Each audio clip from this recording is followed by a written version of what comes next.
Hello बच्चों, आप सबका एयर क्लासेस में फिर से स्वागत है। जैसे कि हम लोग पिछले क्लास में पढ़े थे 4 रिएक्शन रासायनिक अभिक्रिया हम लोग देख लिए थे और आज पढ़ेंगे 4 रिएक्शन रासायनिक अभिक्रिया और 4 बचा हुआ है, उसमें से 4 हम लोग पढ़ चुके थे और 4 बाकी है रासायनिक अभिक्रिया। ठीक, 5वां रासायनिक अभिक्रिया है अपक्षेपण अभिक्रिया। जैसे कि आप लोग को दिख रहा होगा अपक्षेपण अभिक्रिया। देखिए, एक बनता है कि अपक्षेपण अभिक्रिया में बनेगा क्या? अपक्षेप बनेगा। जैसे डिफिनेशन दिया हुआ है, जैसे देख लीजिए, जिस रासायनिक अभिक्रिया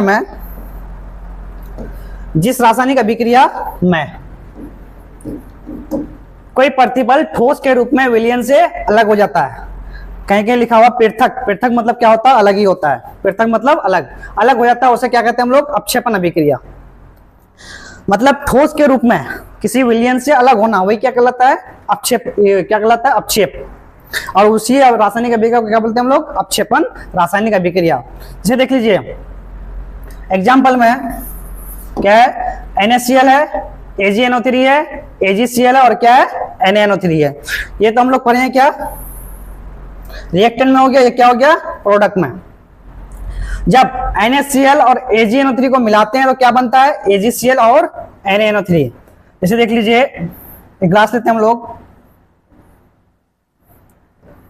नीचे से क्या बंद रहेगा तभी इसमें पानी आ रहेगा, पानी रुकेगा इसमें।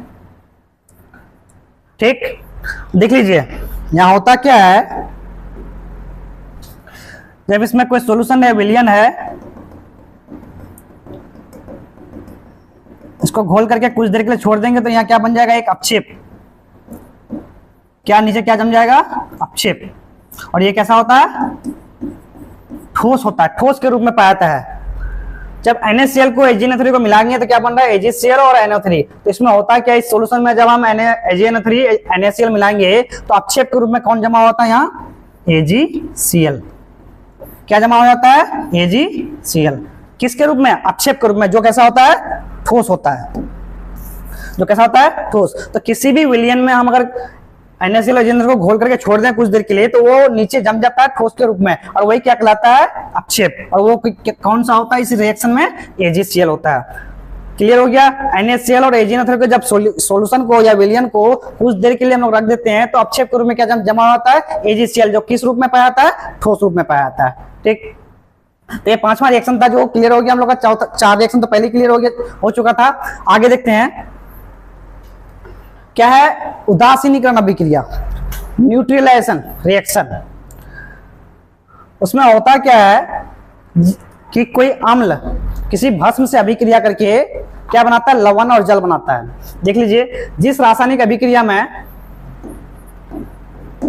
कोई अम्ल किसी भस्म से अभिक्रिया करके लवण और जल बनाता है, क्या बनाता है? लवण और जल।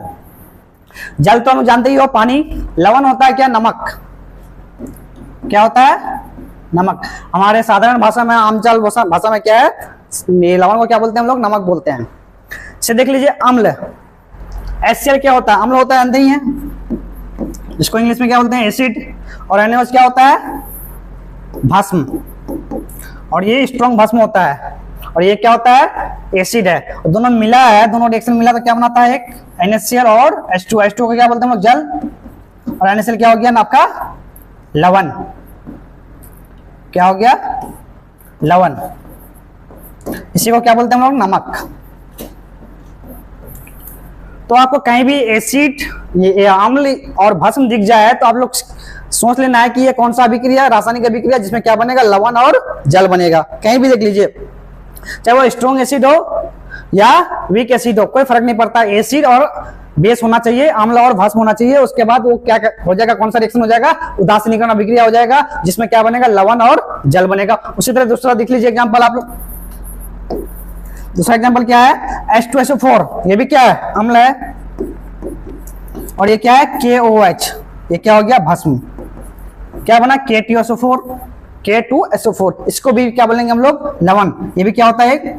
लवण होता है। और ये क्या जानते हैं? जल होता है। क्या होता है? जल। अब देख लीजिए रासायनिक अभिक्रिया जो देख लीजिए, यहाँ K है कितना? 1, यहाँ K 2 है। इसको हम यहाँ 2 अगर देते हैं, कितना? K 2 हो गया। और H कितना है? 2। यहाँ कितना है? 2। और यहाँ भी देख लीजिए H कितना है? 2। यहाँ कितना 2 दे देते हैं हम, तो 2 दूनी कितना हो गया 4, हाइड्रोजन यहाँ भी 4 हो गया, यहाँ भी देखिए 2 हाइड्रोजन यहाँ और 2 हाइड्रोजन यहाँ भी 4 हो गया।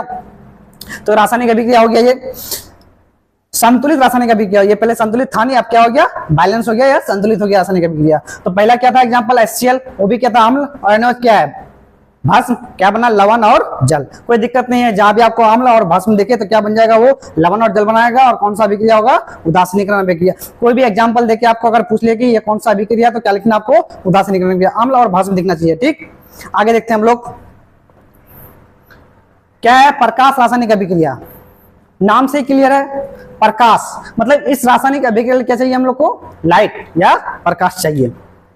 तो जिस रासायनिक अभिक्रिया में अगर प्रकाश आ जाए तो कौन सा हो जाएगा प्रकाश रासायनिक अभिक्रिया। लिखा है वैसी रासायनिक अभिक्रिया जो प्रकाश की उपस्थिति में होती है उसे प्रकाश रासायनिक अभिक्रिया कहते हैं।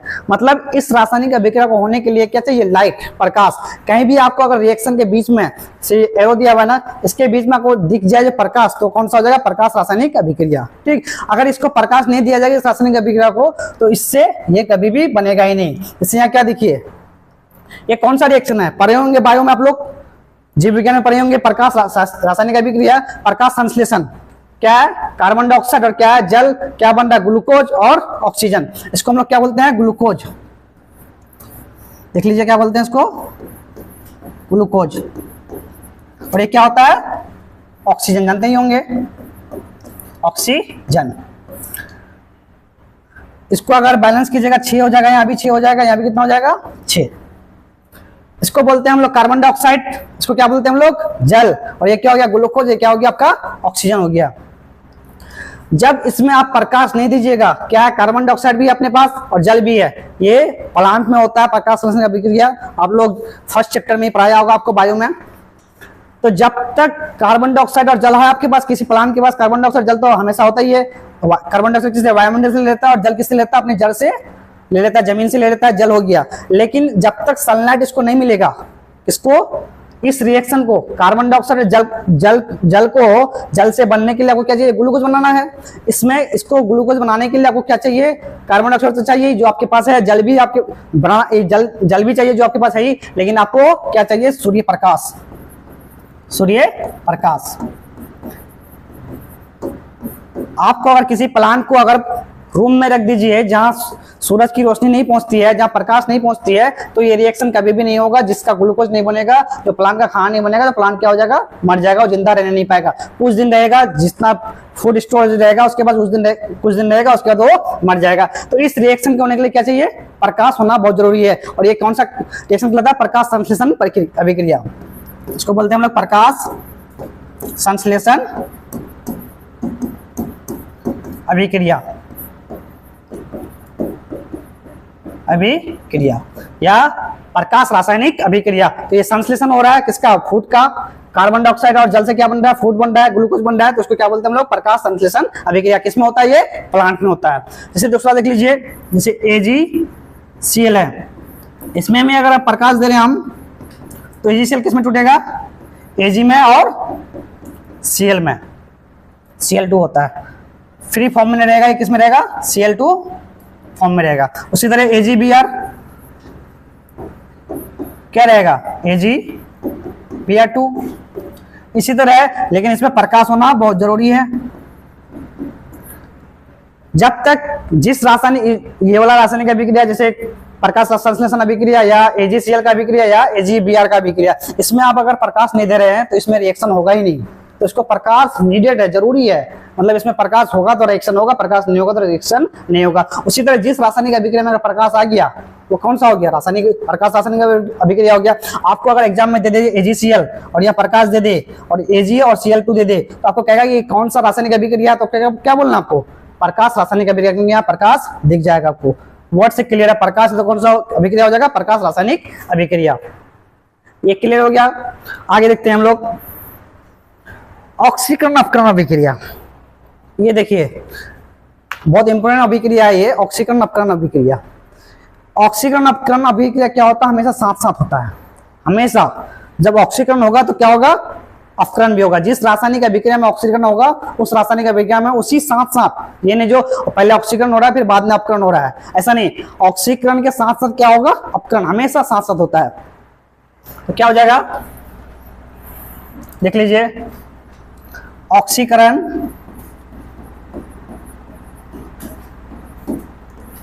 अपकरण अभिक्रिया हमेशा साथ साथ होता है, साथ साथ होता है, कभी भी ये अलग अलग नहीं होगा। जब भी होगा तो ऑक्सीकरण होगा तो वहां अपकरण होगा भी। दूसरा देख लीजिए, दूसरा पॉइंट इसमें, ऑक्सीकरण अपकरण अभिक्रिया, इसका दूसरा नाम है रेडॉक्स। क्या है, रेडॉक्स अभिक्रिया कहलाता है, अभिक्रिया कहलाता है।